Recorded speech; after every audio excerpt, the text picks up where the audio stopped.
the muscle tissue. Okay, so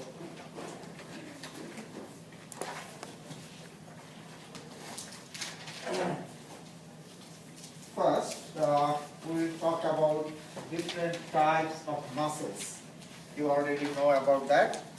Then we'll talk about the important functions of the muscles of the body, and then we'll talk about the skeletal muscle.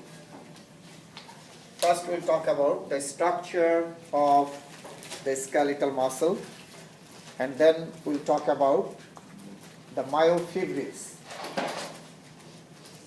Myofibrils are thin filaments present in the skeletal muscles. So we'll see the structure of a myofibril, and then we'll talk about the contractile unit of the skeletal muscle. Contractile unit is the smallest unit that can contract individually, independently. So we'll see what are the contractile units of muscle contraction. Then we'll talk about the contractile proteins. Inside the contractile unit of contraction, you have different contractile proteins. So we'll see what are the contractile proteins. Those proteins participate directly in the contraction of the muscle. And some of those proteins form thick and thin filaments. We will see what are the thick and thin filaments. Then we will see the mechanism of muscle contraction, how those contractile proteins work together to cause the contraction. Okay, so we'll see that, and then we'll talk about another important structure that is called the neuromuscular junction. Its name is telling you what is that, neuromuscular junction, where the nerve talks to the muscle. It's the junction between the nerve and the muscle. So where the nerves talk to the muscles, that area is called the neuromuscular junction. We'll see the structure of a neuromuscular junction. Then we'll talk about a couple of clinical conditions. First, different types of muscles. We have three different types of muscles in our body. You know that: skeletal muscle, cardiac muscle, and smooth muscle. Where you will find the skeletal muscles, I have mentioned before that skeletal muscles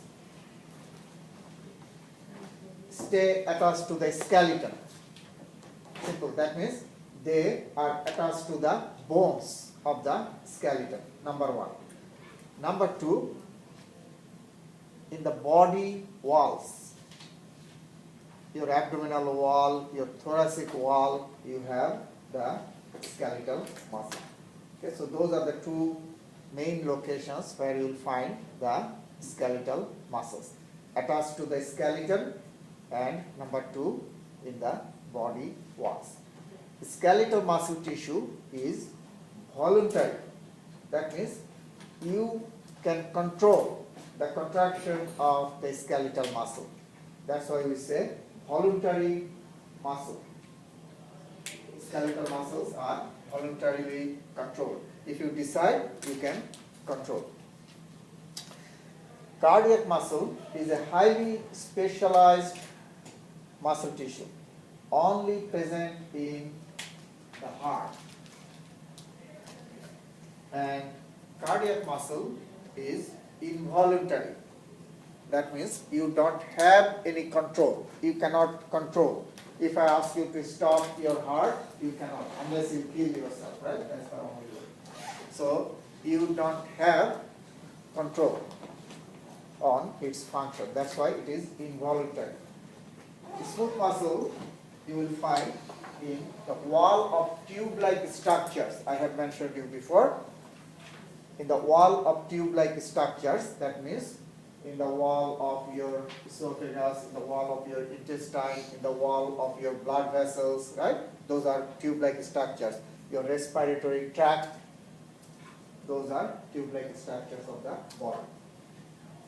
Number two, in the hollow organs, in the wall of the hollow organs, those organs have cavities inside. For example, your bladder, urinary bladder, your uterus, your stomach, those are the hollow organs, and in the wall of those organs you will find the smooth muscle. Just remember those two locations. Then smooth muscle is also involuntary. We cannot control the contraction of the smooth muscle. If you decide that I will close my intestine completely, you won't be able to do that. Food will pass through it, you cannot, right? So it is involuntary. Okay. You are already familiar with these pictures, the histology of those three types of muscles. I just quickly go over because you already know pretty well. So you see that in the lower picture, the first one, the leftmost one, is the skeletal muscle tissue under the microscope. So when you see under the microscope, you will see the muscle fibers are cylindrical muscle fibers, striated. Many lines are present, multinucleated. Many nuclei, and nuclei are not in the center of the muscle fibers, but where? Attached to the membranes. That means peripherally located multiple nuclei. So that is the skeletal muscle. Middle one is the cardiac muscle, histology.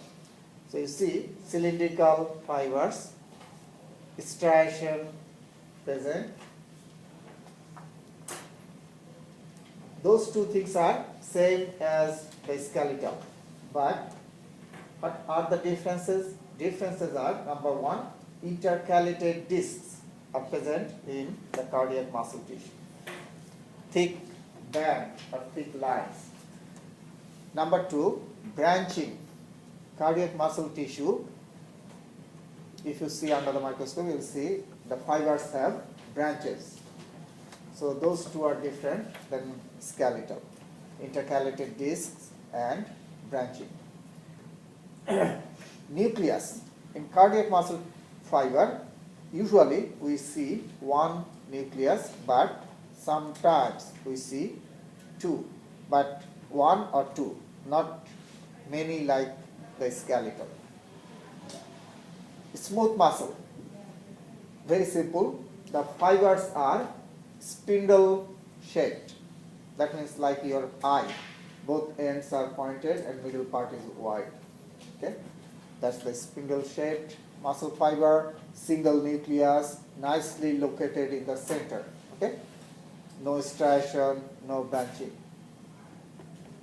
So those are the three types of muscle tissue under the microscope. Now we will talk about the functional properties of the muscle tissue. Not the structure, but the functional properties. What are those? Number one, excitability. If I poke your muscle with something pointed, then what will happen? The muscle will contract. Muscle will respond. How the muscle will respond? By showing contraction, right? If I poke your muscle with something pointed, then your muscle will respond to that, right? But that response is called the excitability, okay? Responsiveness to the stimulus. Stimulus is your poking your muscle, that's the stimulus, and response is your muscle is showing the contraction.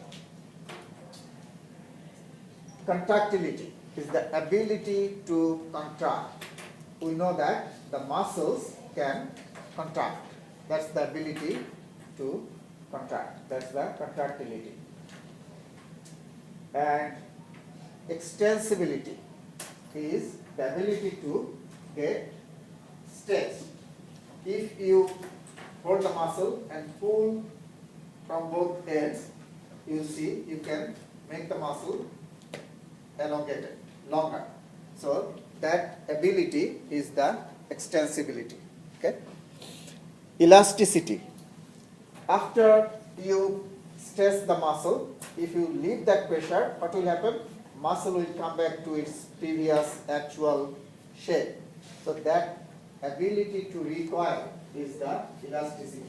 So you can pull and make it longer, and when you leave that pressure, it will come back to its actual shape.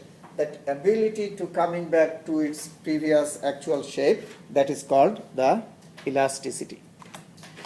Okay, so the muscle tissue shows those functional characteristics or functional properties. Important functions of muscles in our body. Muscles help in the movement of the bones, and by moving our bones, we move the body parts.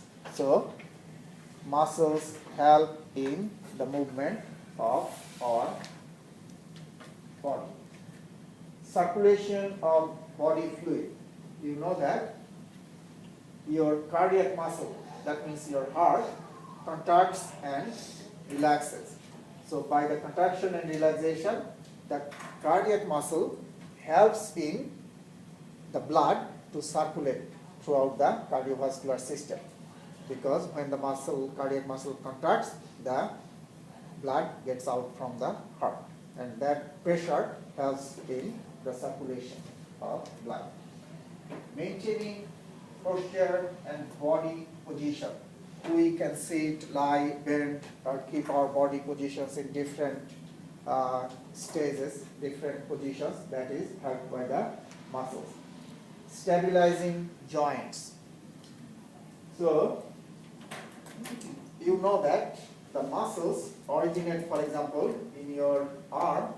Those muscles end in your forearm. Starts from here and ends in the forearm. That means those muscles cross the elbow joint and stabilize the joint. Okay? So the muscles cross the joints and stabilize the joints. Heat production is another important function of your skeletal muscle. I have mentioned before, in the winter night, if you go outside without clothes, then what will happen? Your body will start to shake. That shivering of the muscle helps in the production of heat, and that can increase the body temperature. Okay, so we can say that muscles help in the production of heat and helps in the regulation of body temperature. Okay, so those are the important functions of your muscles. Now, the structure of a skeletal muscle. So the topmost picture, that's the whole muscle. Okay, so this is the whole muscle, and whole muscle is covered by a connective tissue membrane. That connective tissue covering is called epimysium. So remember, I may ask you in the test that the whole muscle is covered by a connective tissue membrane, that is called what? Epimysium. Okay. Now, inside the muscle, you will see the muscle is very nicely organized. How? In a simple way, if you want to say the structure of a skeletal muscle, the best way to say is that columns within columns. So the best way in one sentence, what's the structure of a skeletal muscle? Columns within columns. That means we have big columns, and within big columns you have small many columns. Okay, so that's the structure of the skeletal muscle. So now you know that within the skeletal muscle you will see many columns, columnar structures. Okay, so you see they have shown one of those columnar structures. There are many, and each columnar structure within the whole muscle is called fascicle. So fascicle are the columns within the skeletal muscle. Now, the fascicle is also covered by connective tissue membrane. Each fascicle has covering. So that covering is called perimysium. So this is one fascicle, and the covering is called the perimysium. Now they have shown here the fascicle. This is the whole fascicle, this one, and you see the covering is the perimysium. Now again, within the fascicle you have many small columns. That's why we say columns within columns. So within the fascicle, if you see, you'll see many small columnar structures. And those structures are called the muscle fibers. Okay? So within the fascicles, you will see many muscle fibers. Now, each muscle fiber is again covered by connective tissue membrane. That covering is called endomysium. Okay? So now if you see the muscle fiber, this is the covering, that's the endomysium. So this is whole thing is a muscle fiber. Okay? And this is the endomysium. And within the muscle fiber again you will see many fine rod-like structures, many fine filaments or rod-like structures. So you see how beautifully the skeletal muscle is structured. Columns within columns. Then within those columns you have again many columns, and within those columns you have again many smaller columns. So now within the muscle fiber, those filaments or rod-like structures, those are called myofibrils.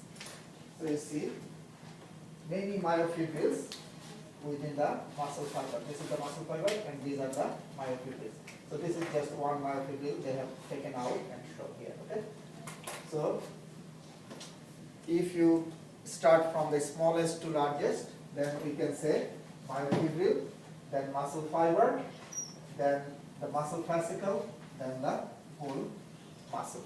If you start from the largest to the smallest, whole muscle, then fascicle, then the muscle fiber, then the myofibril. Okay, so I may ask a couple of questions from here. Name of the covering, and from the smallest to the largest, or largest to the smallest. Okay, and this idea of muscle structure is very powerful. It has been implemented in many high-rise buildings. When they, the architect, they plan tall buildings, they use this columns within column. That idea that gives the muscle very strength to the muscle. Anyway, so now you have seen a myofibril, that's the smallest filament in the muscle. So just remember that. We'll talk about the myofibril later. So again, this is a muscle fiber, and you see muscle fiber is heavily filled with myofibrils. Okay? Now, you see in the myofibril, what happens? Same structure is repeated again and again. This is an unit, and same thing is next, same thing is next. So same unit is repeated again and again, side by side. So each of those units is called sarcomere. So this is one sarcomere, this is another sarcomere, this is another sarcomere. And these are the contractile units. That means what? These units can individually contract. That's why we say that the smallest contractile units are sarcomere. Sarcomere. So if this is the myofibril, this is the myofibril, you have many sarcomeres. So this is one sarcomere, this is another sarcomere, and the sarcomere, these lines are called Z disc. Okay? So this is the sarcomere, this part, in between two Z discs. So sarcomere is the contractile unit of muscle, number one. Number two, sarcomeres, many sarcomeres are present in the myofibril, right? Many sarcomere. Number three, sarcomere is the part in between two Z discs. So now here you see, this is one Z disc, this is another, this part is the sarcomere. This is one Z disc, this is another, this is the sarcomere. Okay? So now, so this is the sarcomere. Okay? This is another sarcomere. Now, as I have mentioned that each sarcomere can contract individually. When muscle contraction occurs, each sarcomere starts to contract, and what happens when the sarcomere contracts, then what happens? Two Z discs come closer. So this sarcomere contracts means two Z discs come closer. This sarcomere contracts means these two Z discs come closer. Okay. So all sarcomeres contract at the same time within the muscle. That means the whole myofibril will get shorter. The whole myofibril will get shorter because all sarcomeres will contract at the same time. But individually they will contract, but at the same time. So whole length of myofibril will get shorter. And when all myofibrils will get shorter, the whole muscle fiber will get shorter. When all muscle fibers will get shorter, the whole muscle fascicle will get shorter. When all muscle fascicles will get shorter, then whole muscle will get shorter. Make sense? So the contraction starts from the sarcomere. That's why we say that it is the functional unit of muscle contraction.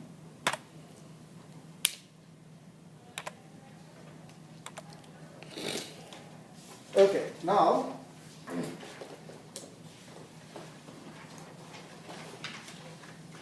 if you make the sarcomere bigger under the microscope and see, this is a Z disc and this is another Z disc.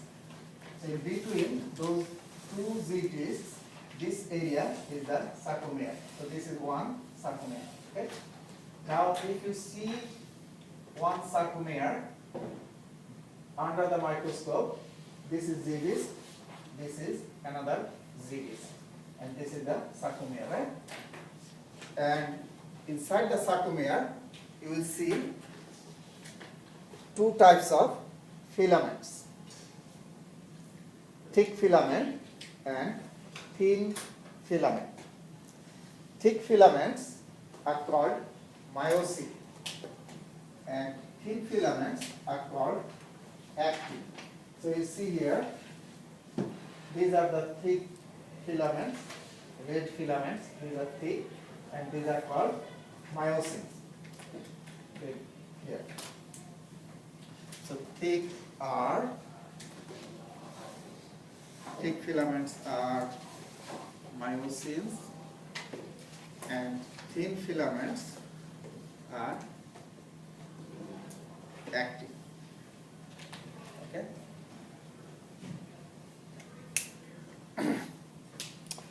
Now,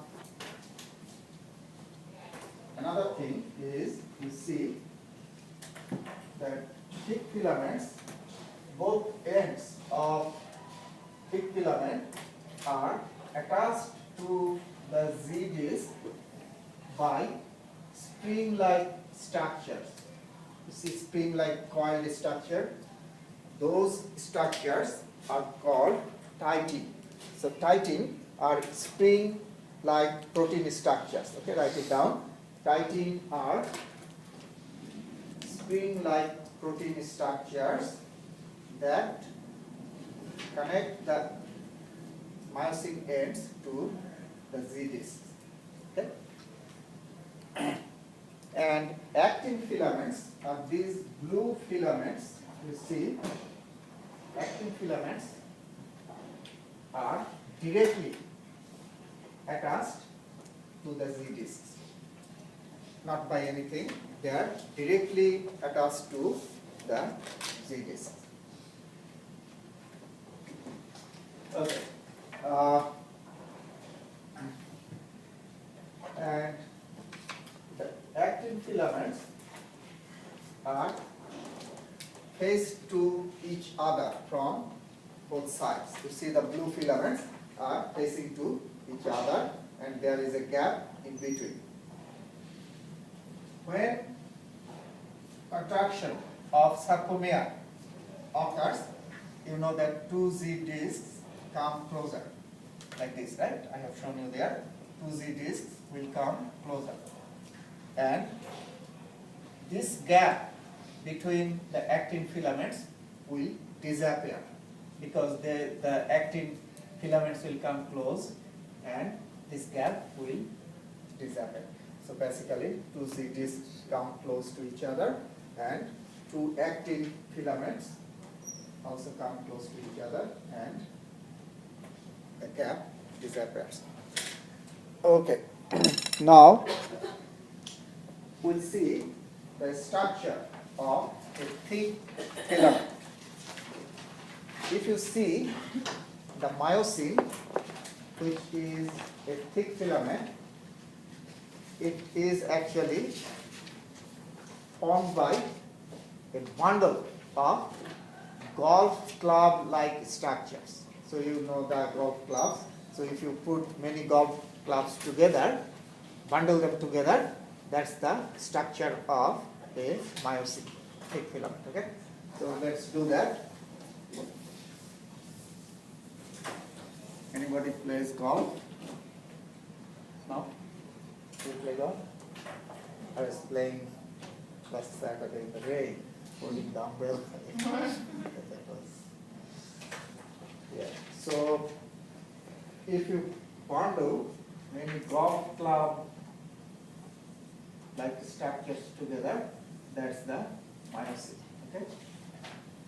So that's the myosin. Now, if you take one myosin unit out and see, it's like a golf club like this. Okay? It has a head and a tail part. Okay? If you take each myosin unit out, it's like this. It has a head and a tail part. And on the myosin head, you have binding sites. Two important binding sites are present on the myosin head. One is, this is the site for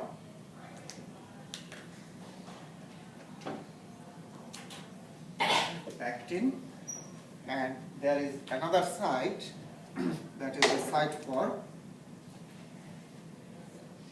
ATP.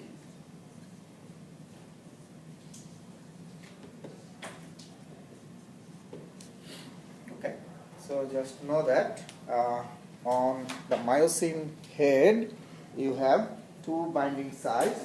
One is the binding site for actin and another is the binding site for ATP. Okay. Now, if you see the structure of actin, the thin filament, actin is actually a double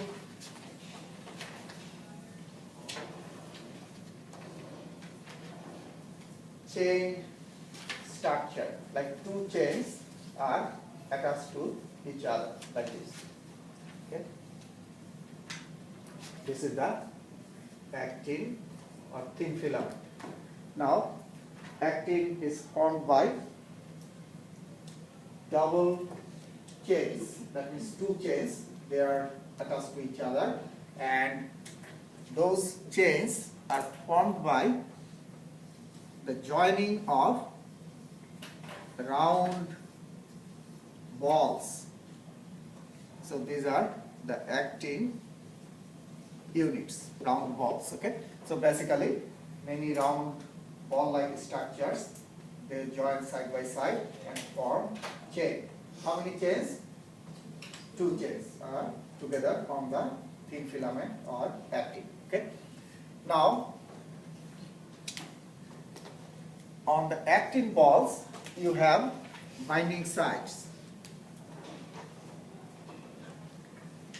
On all actin balls, you have binding sites. That is called the binding site for myosin. So on the actin balls, you have binding sites for myosin. So now you see, on myosin head, you have binding site for actin. That means it will bind with the actin, right? Because that is the site for binding site for actin on myosin head. And on actin balls, you have binding sites for myosin. That means the myosin head will get attached to this. Make sense? Because this is the site for actin and this is the site for myosin. So during muscle contraction, what happens? If this is your myosin, this is the myosin head, and this is your actin ball, the myosin head will get attached to the actin ball. So the head of myosin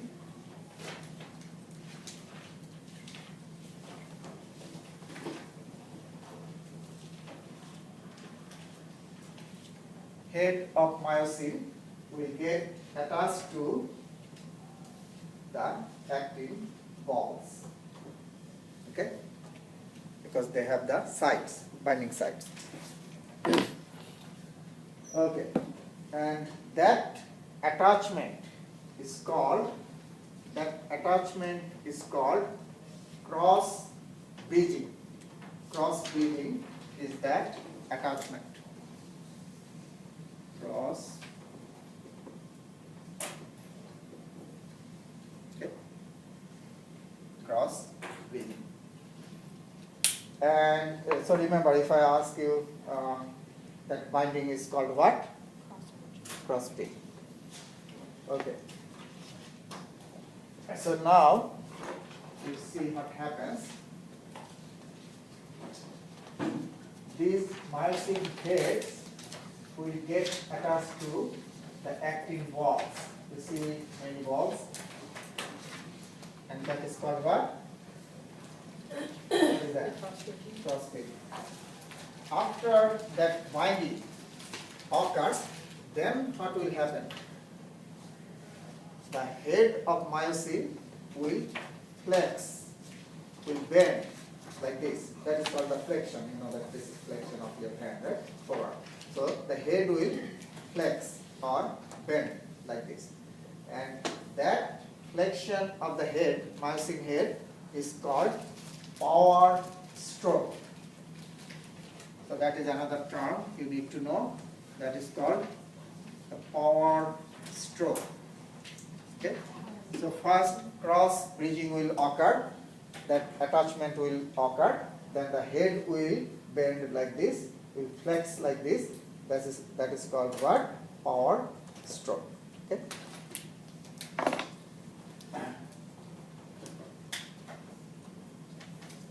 Now just think that all myosin heads are attached to the actin balls, and they all have moved like this. Then what will happen? The actin filament will move inwards. From this side, you see all myosin heads got attached to the actin balls and moved like this. So that will cause this filament to move inwards. So from both sides, the actin filaments will move inwards towards the midline of the sarcomere, and that will pull the Z discs close to each other, towards each other, and that is the muscle contraction, okay, shortening of the sarcomere. And now, that's very interesting, right? Now what happens?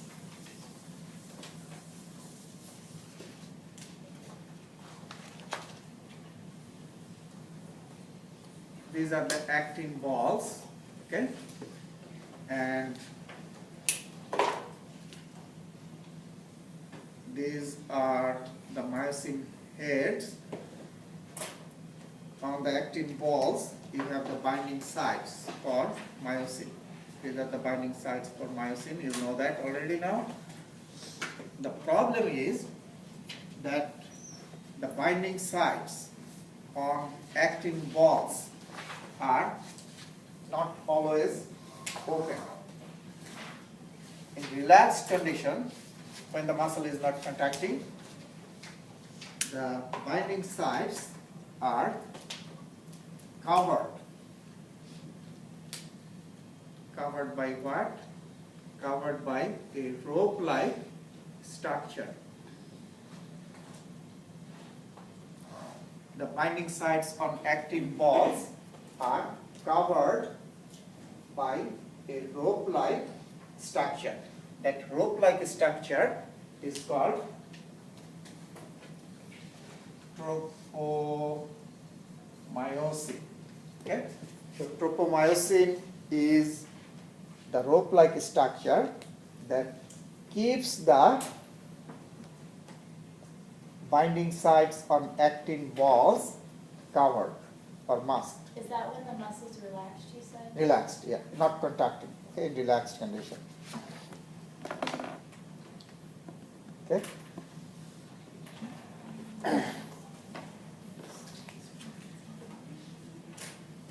So that rope-like structure keeps the binding sites on actin balls covered. And another structure you need to know, on the tropomyosin you have many small protein structures like this. These structures are called troponins. Okay? So these small round structures sitting on the tropomyosin, sitting on that rope-like structure, those are called troponins. Okay? So,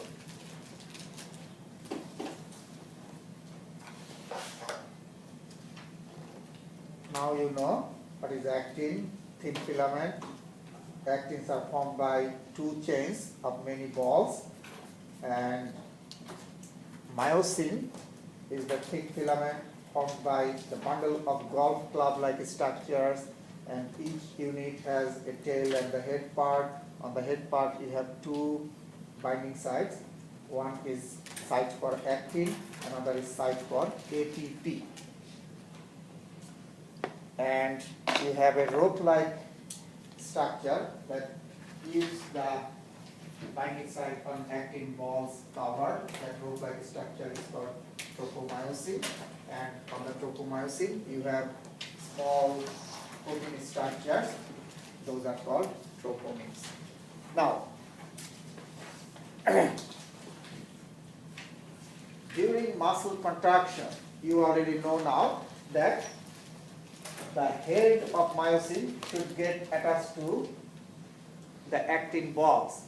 So this rope must be removed, right? Because the rope is keeping the actin balls covered like this. This is the actin ball and this is the rope. So it is covered by the rope, and myosin head is here. So the head cannot get attached to the actin ball because of the rope, right? Makes sense? Because of tropomyosin. So you have to move it. If you move it to the side, then the actin ball will get free and the head will get attached to it. So how that tropomyosin will move to the side? That will happen when the calcium molecule will get attached to the troponins. So during the muscle contraction, first thing that should happen is that calcium molecules should get attached to the troponins. When the calcium will get attached to the troponins, that will move all the troponins to the side. So when all the troponins will move to the side, since they are attached to the rope, tropomyosin, the tropomyosin will also move to the side. Okay? So it will move the tropomyosin a little bit to the side, and that will free the binding sites. Make sense? Does it make sense? Okay. So first calcium will get attached to the troponins. So all troponins will move to the side. Since troponins are attached to the tropomyosin, it will also move to the side. When the tropomyosin will move a little bit to the side, then the binding sites on actin balls will get free. And the head of myosin was waiting for that. So now the head will get attached to the actin balls. And that attachment is called what? Cross-bridging. Cross-bridging. After that, what will happen? Power stroke. Power stroke. That's the flexion of the head, right? Now, to move the head or flex the head or bend the head, you need ATP, right? Because we know that our energy comes from ATP. So that's why you see, I showed you on the head of myosin, you have two binding sites. One is for actin and another is for ATP. So that's very interesting that after the head gets attached to the actin ball, myosin head gets attached to the actin ball, then what happens? The ATP comes and gets attached to the myosin head here. That's why ATP binding site is there. ATP will come and will give the power to move. Okay? That's why you have the ATP site on the myosin head. Okay, so that's the mechanism of muscle contraction. So if you understand what I have mentioned clearly, you should not have any problem. Okay? So the structure of an actin, a thin filament, the structure of a myosin, the binding sites, the tropomyosin, troponin, what they do. If I ask you the rope-like structure that covers the actin balls, that's what, that's the tropomyosin, right? The small protein structures attached to the tropomyosin, those are the troponins.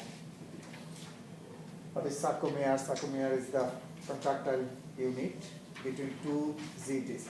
And within myofibril, you have many sarcomeres repeated. placed side by side. Okay. Okay. Yes. Is the M line, does that just mean midline? And is that an actual structure or is that a gap? That's not any structure. Okay, That's the that's gap. just showing the midline and the gap, okay. Yeah. Okay, now as you have asked, I will just quickly go over.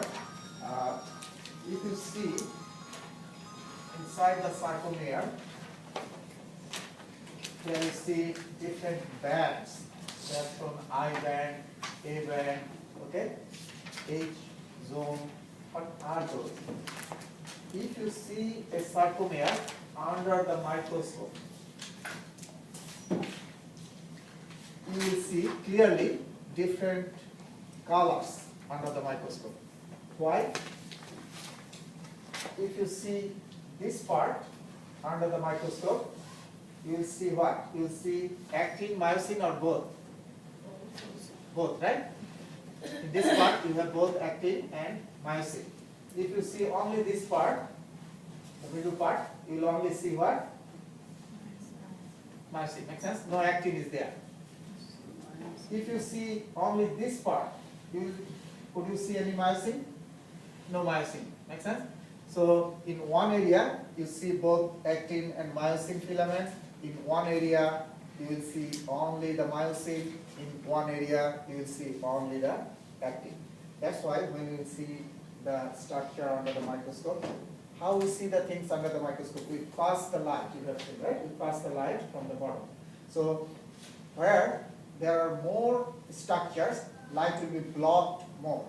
If the structure is very thin and less, then the light will easily pass through. That's give different colors, okay? Make sense? So that's why you see different bands there in different parts of the sarcomere.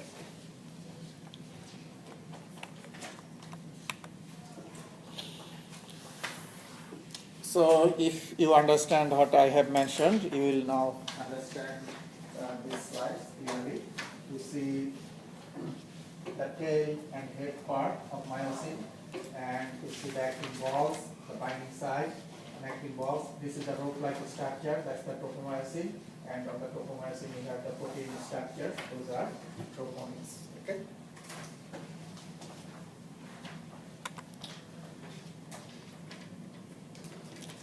Okay, another structure you need to know in this regard. Network of many tube-like structures are present on the myofibrils. So these are the myofibrils, and these are the myofibrils, and around the myofibrils you have the network of tube-like structures. And these are called the sarcoplasmic reticulum. Sarcoplasmic reticulum, or SR. Sarcoplasmic is S and R is the reticulum.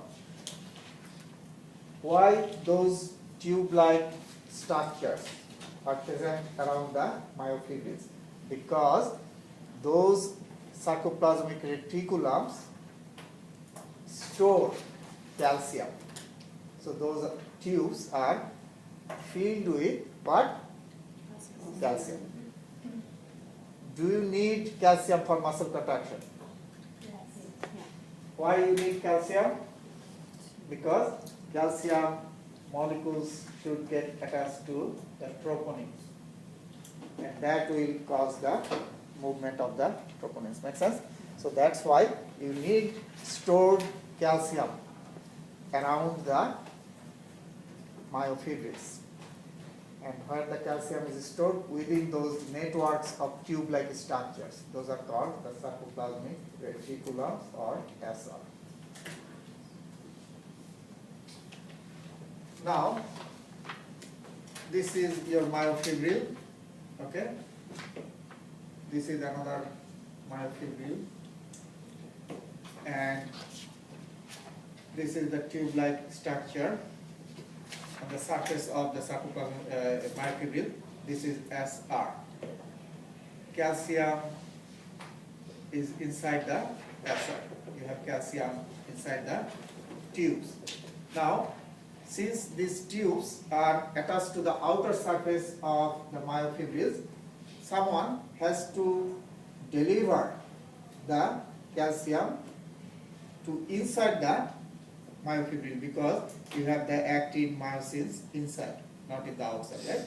Here are the actin myosins, troponin, tropomyosin. So the tubes, those get the calcium from the sarcoplasmic reticulum and delivers inside the myofibril. These tubes are called T tubules. Okay? T tubules are the tubes, those take the calcium from the sarcoplasmic reticulum and delivers to inside the myofibril. So this is T tubule, this is sarcoplasmic reticulum. So T tubules go inside, okay, and take the calcium from the SR to the inside the They transport myofibril. the calcium. Yeah, transport the calcium. Okay, just know those two structures. If I ask you the network of tubes attached to the outer surface of the myofibril, that does what? Stores calcium. Okay, and the tubes that take the calcium from SR to inside, those are called T tubules. Tubules are small tube-like structure. Okay. Now you will understand that this is a sarcomere in relaxed condition. The muscle is in relaxed condition. You see that the actin filaments are away from each other. There is a big gap in between the actin filaments. Now, when the muscle is in contractile condition, we know that the sarcomere gets shorter because the actin filaments move towards each other. So, in this case, you see the actin filaments are very close to each other. The gap between the actin filaments is gone, has disappeared. And if you see under the microscope, you see the bands, as I have mentioned. You see in this part looks dark because both actin and myosin filaments are present in this part, right? That's why it will look dark. Less light will pass. This part has only actin, thin filaments, so will look light, and this part has only thick filament, will be darker than thin filaments. Okay? That's why we name them as different bands. Now, in contractile condition, this part will disappear completely. Just understand, I will not probably ask that what is H band or A band, just you understood that why those bands are thin. That is important, okay? Okay, now we'll talk about a very important structure that is called the neuromuscular junction, where the nerves talk to the muscles, where the nerve endings meet with the muscle fibers. That's the neuromuscular junction. Okay?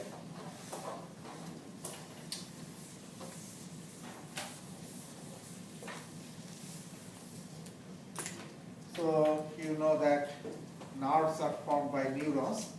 So this is a neuron, and the end of the axon is called the axon terminal.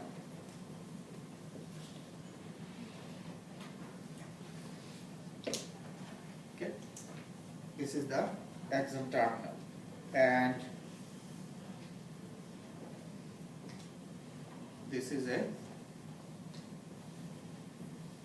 muscle fiber. Okay, so this is the neuromuscular junction. Okay, where the axon terminals rest on the muscle fibers. That's the meeting point. That's the neuromuscular junction. neuromuscular junction. Okay. Now, if you see this area under the microscope, the neuromuscular junction under the microscope, very important, I will draw now here, so you just copy it and just follow what I say, that should be enough. So if you see this part, neuromuscular junction under the microscope, this is the nerve ending, okay? This axon terminal, you can say axon terminal, okay? And this is the myo. Okay. Now we'll see the microscopic structure of a neuromuscular junction. This axon terminal is also called presynaptic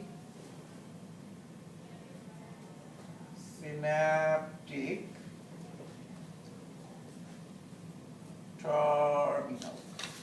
Okay.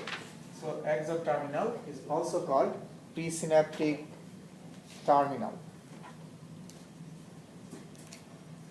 And this gap, you see that actually there is a very narrow gap that can only be seen under powerful microscope between the nerve ending and the muscle fiber. That gap is called synaptic cleft. Cleft is the gap, you know that you have seen cleft lip or cleft palate patient. Have you seen that?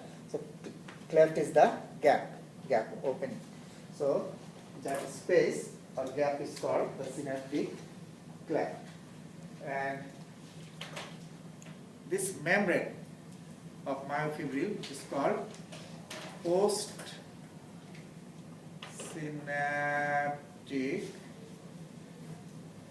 membrane. Okay. Pre means before and post means after. So this is the structure before the synapse and this is the structure after. That's why postsynaptic membrane. Okay. Now, in the presynaptic terminal, you have many vesicles. Vesicles are what? I have mentioned before. Round, membranous, tiny round membranous structures, sacs. So, those are the vesicles.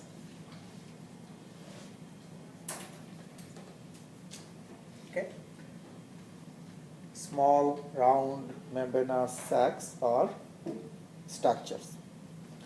And those vesicles are present, if I ask you, vesicles are present where? In the presynaptic terminal, right? Presynaptic terminal. And those vesicles contain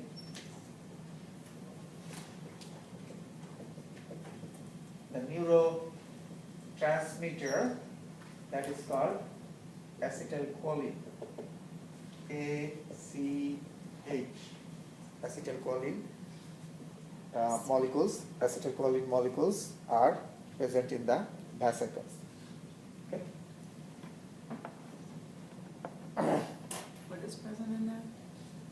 Acetylcholine molecules.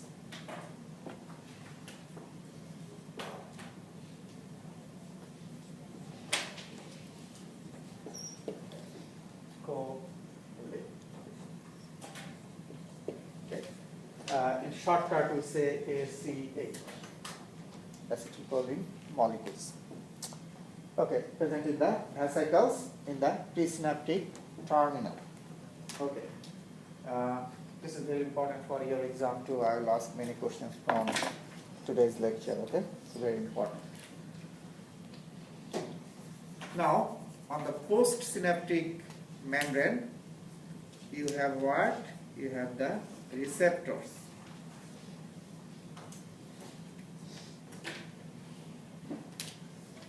these are called receptors. Okay?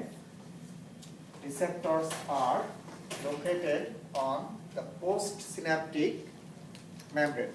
Okay?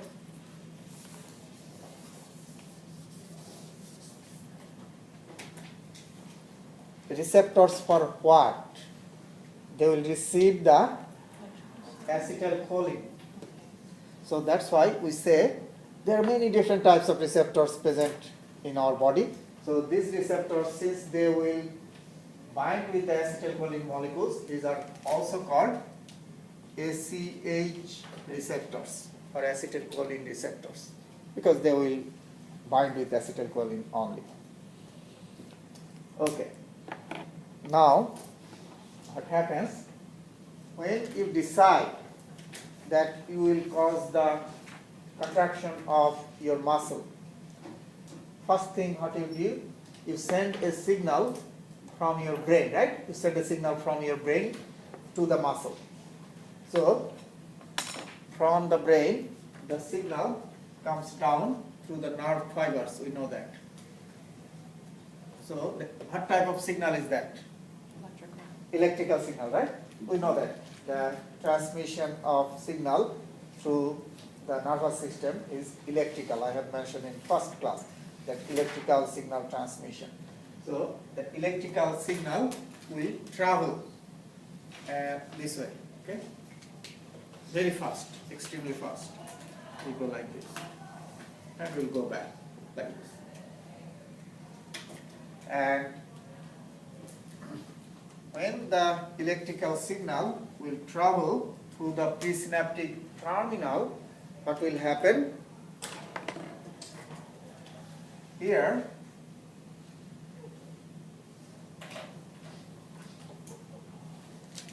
the calcium channels will get opened in the presynaptic terminal. So the electrical signal will open the calcium channels. Calcium doors will get opened, and calcium will enter into the presynaptic terminal, and calcium will do what? Calcium will cause the rupture of the vesicles, will break the vesicles.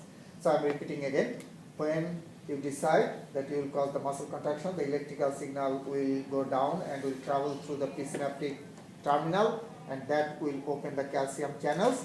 So calcium will get in and will do what? Will cause the rupture of the vesicles. Is it clear? So the vesicles will rupture. When the rupture of the vesicles will occur, who will come out? The ACH comes out. ACH will come out, right? So ACH will get out because the vesicles got ruptured. And these receptors will bind with the ACH molecules. Okay. So the postsynaptic receptors will bind with the ACH molecules. Make sense? Because receptors will bind with the signal molecules. Okay. That will do what? That will open another type of channel on postsynaptic membrane here. When that binding will occur, it's like you are putting the key inside the lock. So that binding means you are putting the key inside the lock and opening the doors. So here, what will happen? These channels are sodium channels on the postsynaptic membrane. So when that acetylcholine receptor binding will occur, sodium channels will get opened, okay? And sodium will get in. Sodium will get in. Okay, so if you understand this much, very important information, but very nice, you know, how the muscle contraction occurs. We'll connect this to your previous actin myosin idea. You will see what happens. So this is the neuromuscular junction. I am repeating again. You help me. So this is what? The presynaptic terminal. Presynaptic, everybody. What is this? Presynaptic terminal. Terminal, right? Yeah. And this is the postsynaptic Membrane. membrane. And this gap is called the synaptic clamp. In the presynaptic terminal, you have what? These round structures? Vesicles that contain acetylcholine or ACH neurotransmitters. Okay. Then on the postsynaptic membrane, you have what? Receptors. And when you decide that you will contract the muscle, the electrical signal will come down and travel through the presynaptic terminal. That will open what? Calcium channels. Very good. Why calcium should get in? To rupture the vesicles. And the release of neurotransmitter ACH will occur. And those neurotransmitters will do what? Bind with the receptors. And when that binding will occur, that means you are putting the key inside the lock, right? So that will open the Sodium those channels. sodium channels on the postsynaptic, in the postsynaptic membrane, right? And sodium will get, no, sodium will get inside the muscle fiber, remember here, okay? So sodium will get it, okay, inside the muscle fiber. So now you see what happens.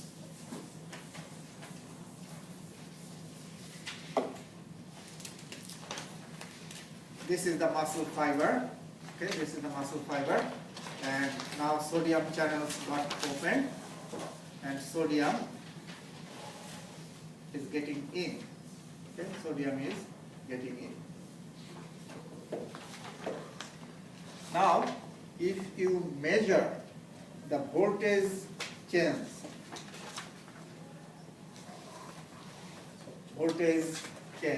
inside the muscle fiber, you help me, you understand that. So, you are measuring the voltage inside the muscle fiber, okay, muscle cell. So, this is the resting membrane potential. That means what? Before sodium, when the channels were closed, if you are measuring inside, okay, that is the resting membrane potential. Before the sodium channels got open. So this is the resting membrane potential, and this is the positive change towards positive, this is change towards negative. Now, when sodium channels got opened, what happened? Sodium gets in. Now you are measuring inside the muscle fiber. So inside the muscle fiber, the voltage is moving up or down, getting more positive or negative, because sodium are positive. Make sense? So sodium is getting in, that means your resting membrane potential is now moving towards positive. Make sense? And that is called what? Depolarization. Have you heard this term? Depolarization. Depolarization is, yes. Oh, I had a question, keep going. What's RMR stand for, or RMP? That's the resting, Membrane potential? yes, Okay. in resting condition when no channels are open.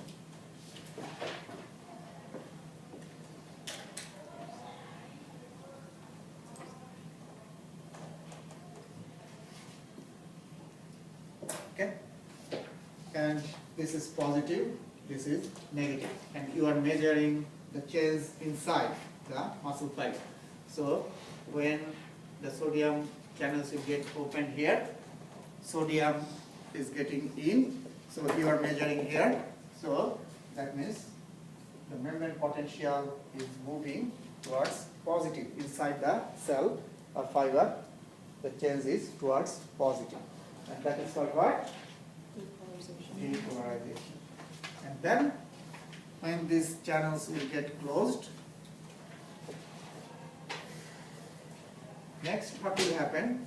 The potassium channels will get opened and potassium will get out.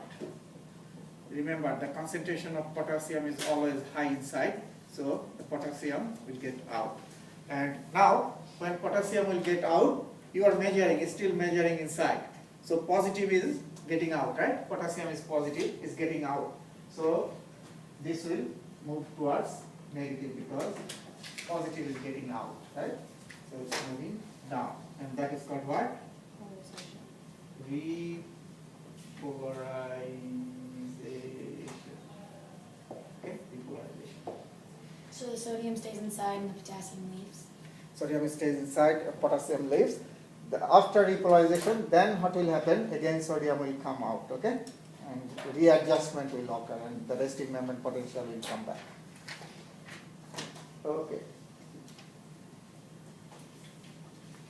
So you understood now what is depolarization, what is repolarization, why that happens.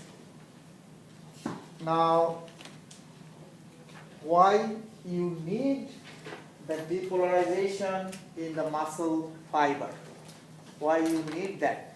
Just last thing, this depolarization is telling the sarcoplasmic reticulum. Do you remember the tubes? Those interconnected tubes are called sarcoplasmic reticulum, and depolarization will tell the sarcoplasmic reticulum to release the calcium. Because someone has to tell the sarcoplasmic reticulum to release the calcium, right? Because calcium should go in. So that is the signal for the release of calcium into the muscle fiber, into the sarcomere. Okay? So now you got the whole idea. When I am now telling from the beginning briefly, when you decide that you will cause the muscle contraction, you send a signal from your brain through the nerves, and the signal is what kind of signal? Electrical signal that will travel through the presynaptic terminal, right? That electrical signal will open the which channel? Forgot? Calcium, right? And calcium will do what? Cause the rupture of the vesicles and release of the ACH, neurotransmitter, right? And that will bind with the receptors. And that's the, you are putting the key in the lock, right? That will open the, which doors? Sodium doors. Now sodium will get in, right? That will cause what? Depolarization. Make sense? And then sodium channels will get closed and potassium channels will get open. Potassium will get out. Remember, sodium will get in, potassium will get out. Now potassium is also positive, so positive is getting out. So the membrane potential will go down. That is the depolarization. Now depolarization is needed for what? To tell the sarcoplasmic reticulum to release calcium into the sarcomere. That will bind with troponin and will move the tropomyosin, then act in balls, will get attached to the myosin. Okay? So that's the complete picture what happens during the muscle contraction. Okay?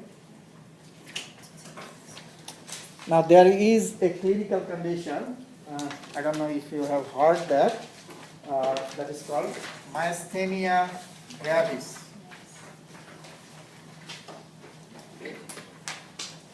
Have you heard this? I think myasthenia gravis. Extreme muscle weakness. The muscles cannot contract forcefully. Extreme muscle weakness occurs in this clinical condition. Why that happens? Due to the distraction of many postsynaptic ACH receptors. If many ACH receptors on postsynaptic membrane are destroyed, it is an autoimmune disease. Your own body destroys these receptors, and now you can easily understand that if ACH receptors are not there, even you have acid released here, lot of, they will not be able to bind because no receptors are there, right? So if they cannot bind with the receptors, the channels, sodium channels doors will not get open. If sodium doesn't go in, depolarization will not occur. In that case, weak depolarization will occur. And if depolarization is weak, it will tell the cytoplasmic reticulum that small, it will send weak signal, right? So a small amount of calcium will be released. That's not enough to cause forceful muscle contraction. Make sense? So that's the reason of extreme muscle fatigue or weakness. And it's destruction of the ACTH receptor? Yes, of the postsynaptic memory, right? So that's the reason of myasthenia gravis. Do people with that condition have like phonation and swallowing problems because they Yeah, can't adapt also without- breathing problem, respiratory Yeah. muscles, those muscles will be paralyzed or close to paralyzed. Did you say it destroys the postsynaptic? Yeah, have you heard autoimmune disease? So it is one kind of autoimmune disease. Your body will produce some antibodies that will destroy these postsynaptic receptors. So that's why we say it is an autoimmune destruction. The body will produce antibody that will destroy the receptors.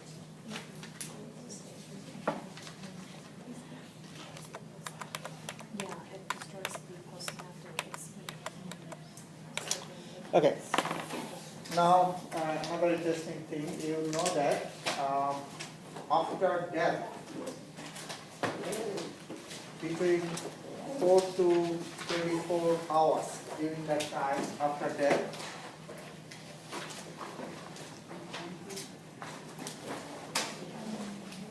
the muscles of the dead person get stiff, very hard. Have you seen that? Yes, muscles get very hard, strong, and that is called rigor mortis. Have you heard that? Rigor mortis. And why that happens? That stiffness of muscle occurs during this time, because you know that when the active balls get attached to the myosin heads, then the myosin head flexes like this, right? To move that head or flex that head, you need ATP, right? You said you need ATP, we know that. Now, to detach that, you also need ATP. So not only to flex, but to go back to its before condition, previous condition, you need ATP. So in dead person, what happens after that flexion, contraction, ATP, due to lack of ATP, because dead body cannot produce ATP. To produce ATP, you need metabolism. In dead body, no metabolism, right? So due to lack of ATP or absence of ATP, many heads, myosin heads, cannot get detached. So the muscle will stay in contractile condition. Okay? Then after 24 hours, what happens? Different mechanisms. We know that some proteolytic enzymes will get released, and that will destroy the muscles, the proteins. So that will destroy everything. That will cause the softening of the muscle.